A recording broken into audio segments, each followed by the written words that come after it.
और जैन जिले के खाचरोद तहसील के ग्राम गोठड़ा मलिनी तट पर विराजित मां महिषासुर मर्दिनी के दरबार में हर वर्ष होने वाली भविष्यवाणी आयोजित की गई, जिसे सुनने हजारों भक्त मां के दरबार में पहुंचे।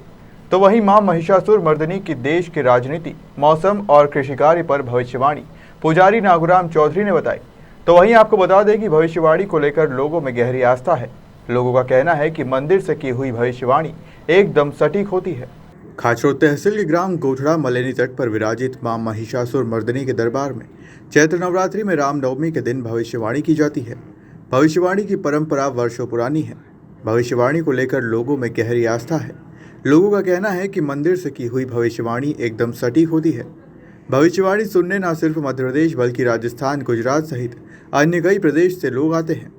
सर्वप्रथम मंदिर में स्थापित जवारे को मलिनी नदी के तट पर विसर्जन करने के बाद मंदिर पुजारी नागुराम चौधरी द्वारा भविष्यवाणी की जाती है। इस बार भविष्यवाणी में बताया गया कि इस बार वैशाख महीने में पानी गिरेगा, आंधी तूफान ज़्यादा चलेंगे। बोनी आषाढ़ महीने के पूर्णिमा के बाद नवमी के लगभग होगी। आधा आषाढ़ में सभी जगह बोनी हो जाएगी, पानी अच्छा गिरेगा, सभी फसलों के भाव अच्छे रहेंगे। राजनीति में उथल पुथल ज़्यादा रहेगी और राजा वही रहेगा। साथ ही भविष्यवाणी में माता ने बताया कि महंगाई की मार और ज़्यादा रहेगी, सोने चांदी के भाव कम होंगे। माता ने भविष्यवाणी में ये भी बताया कि इस वर्ष ओलावृष्टि के साथ साथ 7 मावठे भी गिरेंगे।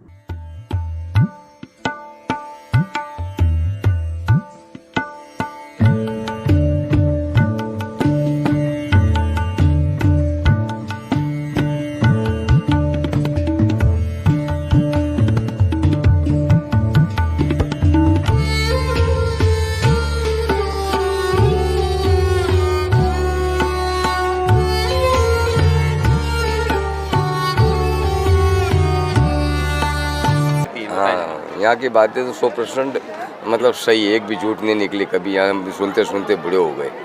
हाँ, हम तो सुन ही रहे, जो ये कहती है वो सब सत्य है। हाँ, इस बार क्या बोला है? इस बार उसने जो बोल रही वही बोला है।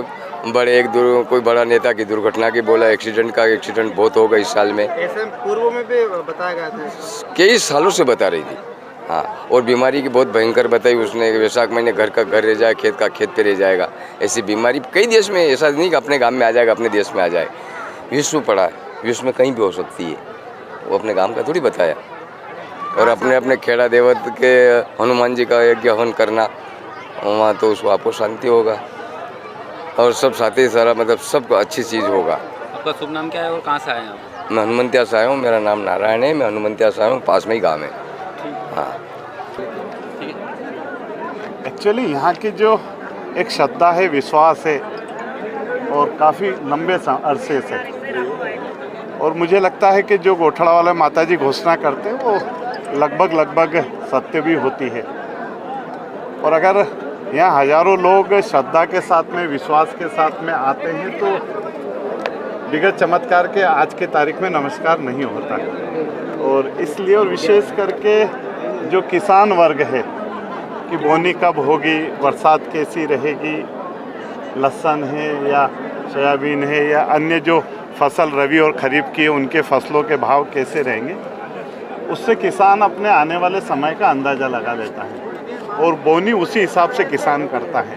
और इसलिए मैं तो यही कहूँगा कि यहाँ की जो घोषणा है उससे आने वाले समय का अपना जीवन तय करता है। यहाँ पे जो धर्मालु है वो राजनेता भी अपनी राजनीतिक फसल क्या इसी आधार पे बोलते हैं? देखो, मेरा कहना है राजनीतिक फसल, अब चूँकि श्रद्धा है, गोठड़ा माता जी की अपनी एक घोषणाएं होती है, लेकिन कर्म तो फिर भी करना पड़ेगा। भाई साहब, कहीं ना कहीं बड़े सियासती नेता का उथल पुथल भी बताया गया, क्या पूर्व में भी इस तरह की पुष्टि हुई है? देखो, उथल पुथल तो मैं यही मान सकता हूँ कि पूरे देश में जिस प्रकार से बुलडोजर बाबा जैसे लोगों को फिर राज तिलक करती है जनता, और इसलिए करती है कि वहाँ कानून व्यवस्थाएं ठीक हुई है, सुशासन हुआ है, एक जो ज़रूरतमंद व्यक्ति है उसकी ज़रूरतों को पूरा करने के लिए। और इसलिए मुझे लगता है कि पूरब से पश्चिम और उत्तर से दक्षिण जिस प्रकार से भगवा राज चल रहा है, तो उथल पुथल कई राज्यों में होगी। जहाँ पर भगवा नहीं है वहाँ भगवा आएगा। राजनीति के बारे में तो यहाँ भविष्यवाणी आमतौर पे देखो, उन्होंने कहा राजा, मेरा ये कहना है कि जैसे वो कहते हैं कि राजा नहीं बदलेगा, तो माननीय शिवराज जी और माननीय मोदी जी का जो अपना कर्म है, अपना काम है, जनता का जो विश्वास है, जनता का जो आशीर्वाद है, तो मुझे नहीं लगता है कि अभी कहीं दूर दूर तक भी अन्य मित्रों को कुछ सोचना चाहिए। खाचरोद से कान्हा चौधरी की रिपोर्ट।